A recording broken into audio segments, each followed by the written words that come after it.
नमस्कार। फिर से एक बार स्वागत है मेरे चैनल पर।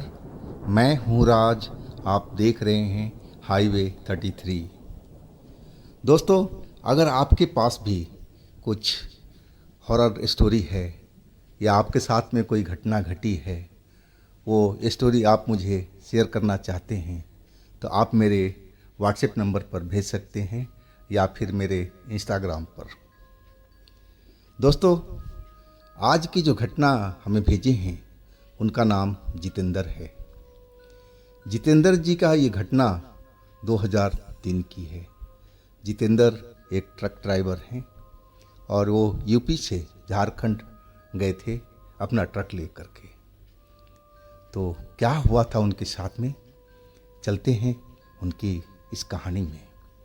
लेकिन दोस्तों, कहानी में जाने से पहले अगर आप मेरे चैनल पर अभी नए जुड़े हो और अभी तक मेरे चैनल को सब्सक्राइब नहीं किया है तो प्लीज़ कर लीजिए और साथ में बेल आइकन को दबाना ना भूलिएगा। तो शुरू करते हैं आज की कहानी। दोस्तों, मेरा नाम जितेंद्र है। ये घटना 2003 की है। मैं अपना ट्रक यूपी के लखनऊ से लेकर के और झारखंड के जमशेदपुर के लिए निकला था। मेरे साथ में मेरा असिस्टेंट भी था जो एक नया लड़का था, 20-22 साल उसकी उम्र थी। उसको मेरे ट्रक पर काम करते हुए लगभग 6 महीना हो चुका था और हम उस रोड पर पहुंच गए थे जो जमशेदपुर की तरफ जाती है। लेकिन अब रात का वक्त हो चुका था। उस लड़के को भी भूख लगी थी जो मेरा असिस्टेंट था। अब भूख तो मुझे भी लगी थी। हम एक ढाबा पर रुक गए थे। ढाबा पर रुकने के बाद में हमने खाना वाना खाया और खाना खाने के बाद में एक आलस सी आने लगी। उस टाइम 10 बज रहे थे रात के जब हम लोग ढाबे पर पहुंचे थे। वो लड़का भी जो था वो भी नींद में लग रहा था। और खाना खाने के बाद में इंसान को वैसे ही कुछ नींद सी आने लगती है। और फिर हमने मन बनाया कि 1-2 घंटा आराम कर लेते हैं और फिर हम लोग यहाँ से निकलेंगे। और फिर हमने वही किया। 2 घंटे तक उस ढाबे पर आराम किया, सोया। आज जब नींद खुली तो 12 रात के बज चुके थे। अब हमने लड़के को उठाया कि भाई जल्दी जल्दी देख लो, टायर और चेक कर लो और फिर हम लोग निकलते हैं। मैंने ढाबे वाले से गया ताकि उसका पैसा दे पाऊँ। वह एक नौजवान लड़का था। लेकिन उससे पहले जब हम आए थे तो कोई एजेंट साहब बैठे हुए थे। मैं पूछा कि वो कौन थे। बोले वो हमारे फादर हैं और अब अपने घर चले गए हैं। खैर, मैंने जो भी हिसाब था उसका पैसा दे दिया। और तभी वो लड़का बोलने लगा कि अरे भाई साहब, कहाँ जा रहे हो आप, किस जगह जाओगे? मैंने बोला मुझे तो जमशेदपुर जाना है। तो कहने लगा भाई एक मदद कर दो ना इन बाबा की। मैंने देखा कि एक 50-55 साल का अधेड़ व्यक्ति बैठे हुए थे और चाय पी रहे थे। मैंने बोला कि कौन है बाबा, आप जानते हैं? वो कहने लगा मैं जानता तो नहीं हूँ, लेकिन ये बाबा कह रहे हैं कि यहाँ पास के रहने वाले हैं, पास के किसी गांव के रहने वाले हैं और इनको अर्जेंट जमशेदपुर जाना है।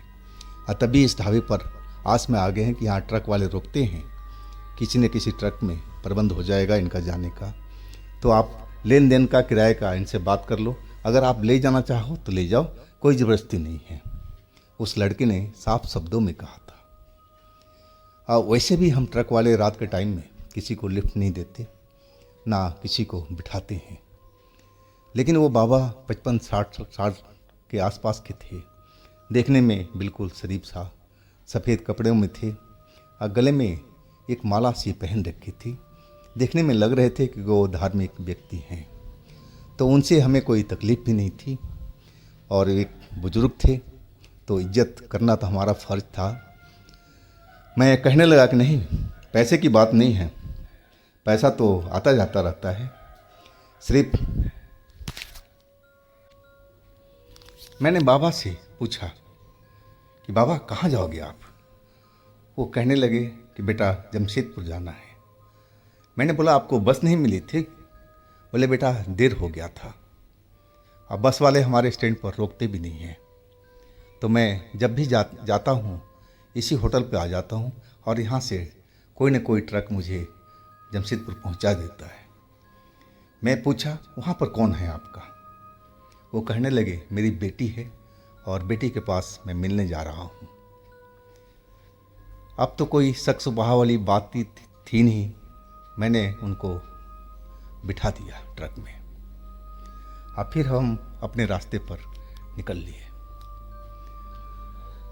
मैं उनसे कुछ बेसिक जानकारी से ली, कौन से गांव के रहने वाले हो। वो कोई गांव का नाम बताए थे जो उसी ढाबे के आसपास में था। अब फिर मैं अपने ट्रक के काम में ध्यान लगा दिया। मेरा ध्यान अब रोडों की तरफ में था। अब मैं रोड पर निगाह जमाए हुए सड़क पर अपना ट्रक दौड़ाई जा रहा था। आधी रात तो हो चुकी थी। अब सड़क पर जो सन्नाटा था फैल चुका था। अब ट्रैफिक नाम का कोई चीज़ दिखाई नहीं पड़ रही थी। बिल्कुल रोड जैसे एकदम खाली सा हो गया था। हर तरफ गहरा अंधेरा ही दिखाई पड़ रहा था। मेरी जो ट्रक की हेडलाइट थी उस अंधेरे को चीरती हुई दूर तक सड़क पर जा रही थी। मैंने देखा कि मेरा जो लड़का था कंडक्टर, वो भी फिर झपकी लेने लगा था। मैंने उसको डांटा, अरे भाई अभी तो सो के उठा है, अब फिर तू सोने लगा। वो हंसते हुए कहने लगा कि नहीं उस्ताद, बस ऐसे ही आंखें बंद कर लिया था। यानी कि देख बेटा, आंखें मत बंद कर, तू जागता रहा। अब तू 2 घंटा आराम कर लिया है, अब तू जागता रहा, साइड भी तो देखना होता है। मैं उसको समझाते हुए कहा। और तभी मैंने देखा कि जो बुजुर्ग व्यक्ति थे, जो अधेड़ व्यक्ति थे, वो अपनी आंखें बंद कर लिए थे। अब मैं जान नहीं पाया कि वो सो रहे थे या कुछ सोच रहे थे, लेकिन मैं उनको बोलना उचित नहीं समझा। अब फिर मैं अपना ट्रक पर ध्यान देने लगा था। उस ढाबे से करीब हम 20 किलोमीटर की दूरी पार कर चुके थे। अब उस जगह तो जंगल ही जंगल आगे दिखाई पड़ रहा था। दोनों साइड में जंगल ही जंगल, पेड़ पेड़ दिखाई पड़ रहे थे। और तभी मेरा ध्यान रोडों के बीच में पड़ा। तो मैं क्या देखता हूँ कि एक औरत रोड पर गिरी हुई है और उसके पैर पूरा जख्मी हुए पड़े हुए, खून खून हर तरफ फैला हुआ है। शायद किसी गाड़ी वाले ने उसको ठोक दिया था और टक्कर मार करके भाग गया है। मैं उसके करीब पहुंच गया था और उस जो औरत थी वो दर्द से इधर से उधर वो छटपटा रही थी, करा रही थी और अपने दोनों हाथों के बल से बीच सड़क से उठ करके साइड में जाने की कोशिश कर रही थी, लेकिन वो उस अपने काम में कामयाब नहीं हो पा रही थी। शायद चल नहीं पा रही थी, घसीट नहीं पा रही थी अपने आप को, क्योंकि पैर तो उसके पूरा लग रहा था कि क्षतिग्रस्त हो चुकी है। किसी गाड़ी ने बड़ी बुरी तरह से उसको पैर को कुचल दिया है। अब मैं अपना ट्रक को रोक दिया। वो औरत करा रही थी, उसकी आवाज़ हमें अब साफ सुनाई पड़ रही थी और वो हमारी ट्रक की तरफ देख रही थी, जैसे वो आस कर रही हो कि हम उसकी मदद के लिए जाएं। मैं भी नौजवान था, करीब 26-27 साल मेरी उम्र हो चुकी थी। मेरे जो रगों में खून था मदद के लिए हमेशा तैयार रहता था। किसी भी काम के लिए वो काम मैं ज़रूर करता था जो किसी को मदद में आ सके, मदद कर सकूं, किसी का भला हो सके। और मैं देखा कि वो कंडक्टर मेरा फिर सो चुका था और बाबा भी अपने आँख बंद किए हुए थे। मैं झटके से अपना दरवाज़ा खोला। ट्रक तो मैं रोक चुका था और जैसे ही दरवाज़ा खोला पीछे से बाबा की आवाज़ आई, भाई ट्रक से नीचे मत उतरना। वो बाबा की इतनी तेज़ आवाज़ निकली थी कि मैं तो ठिठक सा रह गया था। मैं पीछे मुड़कर देखा, बाबा अपनी आँख खोले हुए थे और उनकी नज़र उसी औरत पर बड़ी टिकी हुई थी। मैं उनको देखते हुए बोला, क्या हुआ बाबा? देखो सामने एक्सीडेंट हो गया है, देखो औरत वो तड़प रही है, शायद कोई गाड़ी वाला उसको ठोक गया है, देखो उसको पैर पूरा जख्मी हुआ पड़ा है, उसकी मदद की ज़रूरत है और हमें मदद करनी चाहिए। और मैं जैसे नीचे उतरने लगा, फिर बाबा कड़कती हुई आवाज़ में कहने लगे, खबरदार बेटा, नीचे उतरोगे तो जिंदा बच नहीं पाओगे।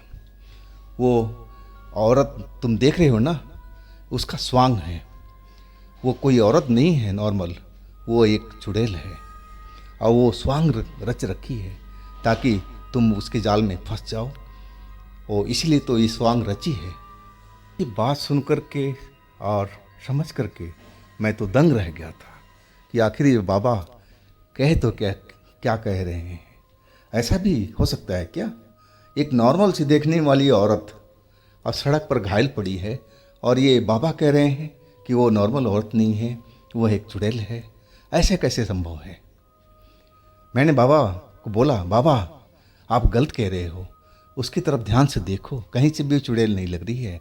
मैंने तो सुना हूँ कि चुड़ैल के रुजूर चेहरा होता है, वो कुरूप होता है, खतरनाक दिखता है, उसके पैर उल्टे होते हैं। यहाँ तो ऐसा कुछ दिख ही नहीं रहा बाबा, देखो उसके पैर भी सीधे हैं, घायल जरूर हैं, लेकिन चुड़ैल तो नहीं लग रही है। बाबा डांटते हुए कहने लगे कि बेटा, मैं इसी एरिया का रहने वाला हूँ और मुझे पता है इस रोड का, तुम ऊपर आ जाओ बेटा और इससे डरो मत, तुम ट्रक सीधा इस पर चढ़ा दो, देखो फिर क्या होता है। अब बाबा की बात सुनकर के जैसा मेरा होश ही उड़ चुका था। मैं कैसे एक इंसान पर अपना ट्रक को चढ़ा दूं? मैं कभी नहीं कर सकता हूं ऐसा। बाबा कहीं पागल तो नहीं है? मुझे तो अब ऐसा ही लगने लगा था और मैं बाबा को डांट दिया, नहीं कि बाबा आप क्या कह रहे हो, आप इस उम्र के पड़ाव में हो, आपको तो किसी को मदद करना चाहिए और आप मेरे से उसकी हत्या करने की कोशिश करवा रहे हो ताकि उसके ऊपर से मैं ट्रक चढ़ा दूँ। मैं ऐसा कभी नहीं करूँगा। अब जो कंडक्टर था वो पूरी तरह जग चुका था और हम दोनों की बात सुन रहा था, लेकिन कुछ बोल बिल्कुल भी नहीं रहा था। उसको समझ में नहीं आ रहा था कि बाबा ऐसा क्यों मेरे से बात कर रहे हैं। और तब तक मैं नीचे उतर गया और उतर करके तेज कदमों से चलता हुआ उस औरत के पास पहुंच गया। बस एक कदम की दूरी रह गई थी। अब बाबा अभी भी पीछे से आवाज़ मार रहे थे कि बेटा वापस आ जा, वापस आ जा, नहीं तो मारा जाएगा, मेरी बात को सुन ले बेटा। लेकिन मुझ पर तो मदद का बहुत सवार हो चुका था। मैं तो किसी हालत में उस औरत को मदद करना चाहता था। और अब मैं जो औरत की तरफ देखा तो मैं दंग रह गया था, बस देखते ही रह गया था। वो जो औरत दर्द से कराह रही थी, छटपटा रही थी, उसके चेहरे पर मुस्कान दौड़ रही थी। ये भला कैसे हो सकता है कि जो औरत दर्द में हो और पूरी तरह से घायल हो, वो मुस्कान कैसे दे सकती है? मैंने देखा कि सेकंडों नहीं लगा उस औरत को सड़क से उठकर खड़ा होते हुए, और वो अपने दोनों पैरों पर, हालांकि पैर अभी भी उसके जख्मी थे, उनमें से खून रिस रहा था, लेकिन कैसे हो सकता ही है? और तब तक तो देर हो चुकी थी। वो औरत हंसते हुए मेरे नज़दीक पहुंच गई और जैसे ही मेरे करीब में पहुंची तो लगा कि मैं जैसे फ्रीज हो चुका हूं। मुझे एक सदमा सा लग गया था। लगा कि मेरा शरीर अब काम नहीं कर रहा है, हाथ पांव हिलना बंद हो चुके थे। बस मैं सुन रहा था, देख रहा था, समझ रहा था, लेकिन ना तो मेरे पैर आगे पीछे हो रहे थे, ना मेरा शरीर का कोई अंग काम कर रहा था। हाथ पैर भी बिल्कुल काम नहीं कर रहे थे। और वो औरत अब हंसते हुए कहने लगी, आज सही शिकार फंसा है, तू बहुत हष्ट-पुष्ट है, तेरे को खा करके मेरा पेट अब जरूर भर जाएगा। पहले तो मैं तेरा खून पीऊंगी और इसके बाद मैं तेरा मांस खाऊंगी। और वो अपना लंबा हाथ करके मेरा गर्दन को पकड़ लिया। हाथ के जो अब नाखून थे लंबे लंबे दिखाई देने लगे। चेहरा उसका वैसे की वैसे ही था, उसमें कोई बदलाव नहीं हुआ था। नाखून जरूर लंबे हो चुके थे और वो मेरा गला को अपने हाथों से पकड़ लिया था। अब मैं कुछ नहीं कर पा रहा था, अपने शरीर को हिला भी नहीं पा रहा था, ना आवाज़ निकाल रहा था, ताकि मैं मदद मांगूं अपने बाबा से और अपने कंडक्टर से। वो औरत मेरा गला को दबाई जा रही थी और मैं चुपचाप खड़ा गला को दबाई जा रहा था। लगा कि मेरा सांस घुटने वाला है और तभी पीछे से बाबा की कड़कती हुई आवाज़ सुनाई पड़ी, दूर हो जा इस लड़के से, दूर हो जा, न तो मैं तुझे जला दूंगा, भस्म कर दूंगा। वो कड़कती हुई आवाज़ सुनकर के चुड़ैल का हाथ अब जो टाइट हो रहा था मेरे गले पर, वो ढीला होने लगा। मैं देखा, महसूस किया, सब कुछ किया।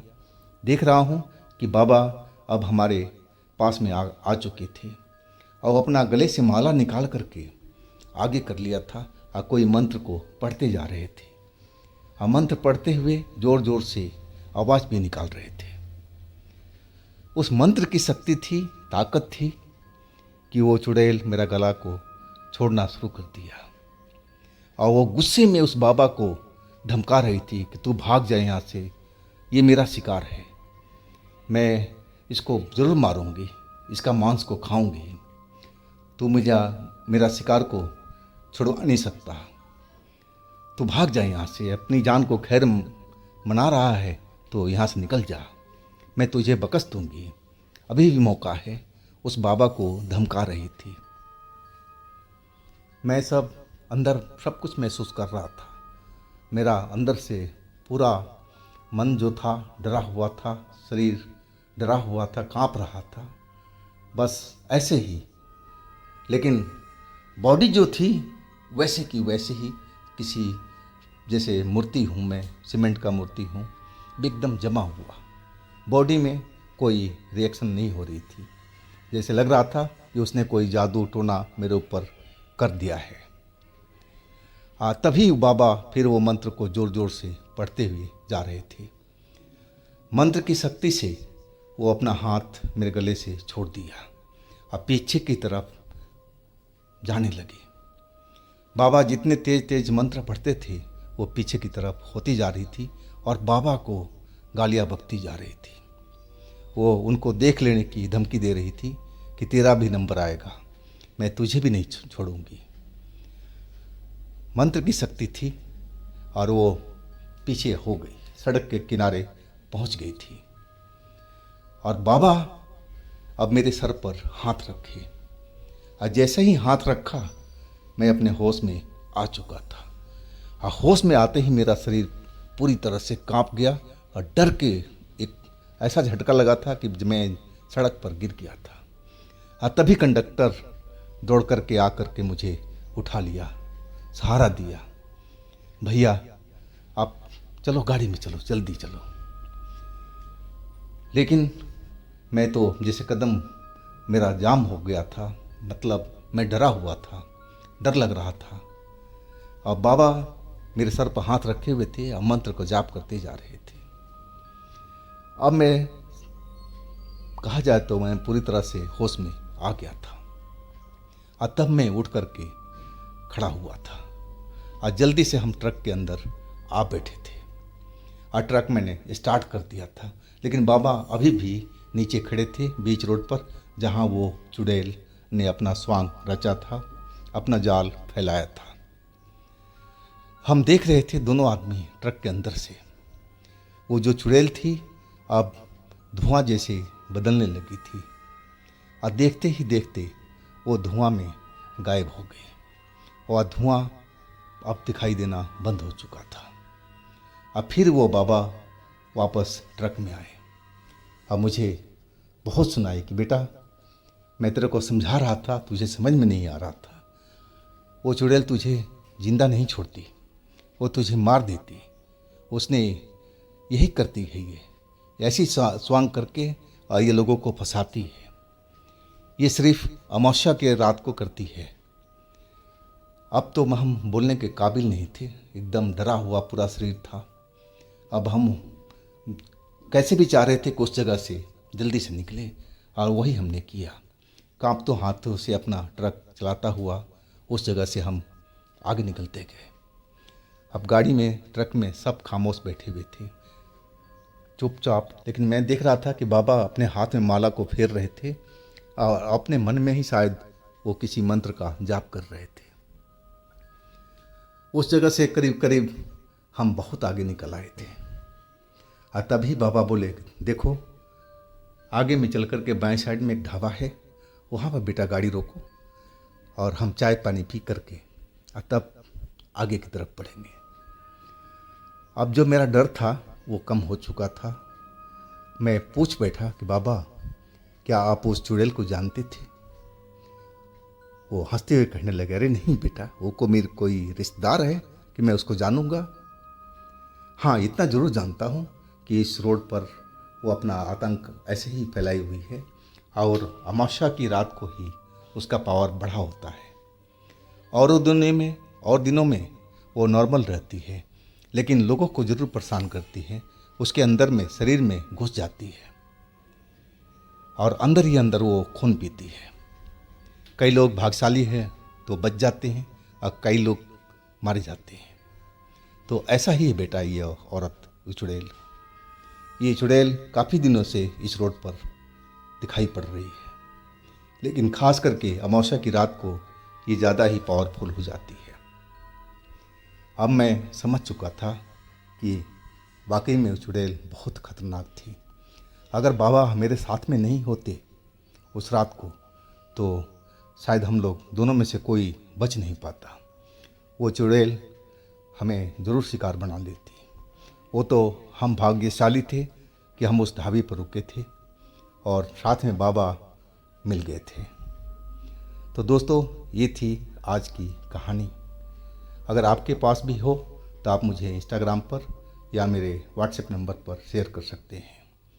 और दोस्तों, मेरे दूसरे चैनल पर जाइए, उनमें भी अच्छी अच्छी कहानी मैंने डाला हुआ है जो बेहद आपको पसंद आएगी। चैनल का लिंक नीचे डिस्क्रिप्शन बॉक्स में दे रखा हूँ, तो एक बार आप लोग ज़रूर विज़िट कीजिएगा। और मेरे इस चैनल को भी लाइक कीजिएगा, सब्सक्राइब कीजिएगा, शेयर कीजिएगा। और फिर हम मिलते हैं अगले दिन एक नई कहानी में। आप लोग अपना बहुत ही ख्याल रखिएगा। नमस्कार।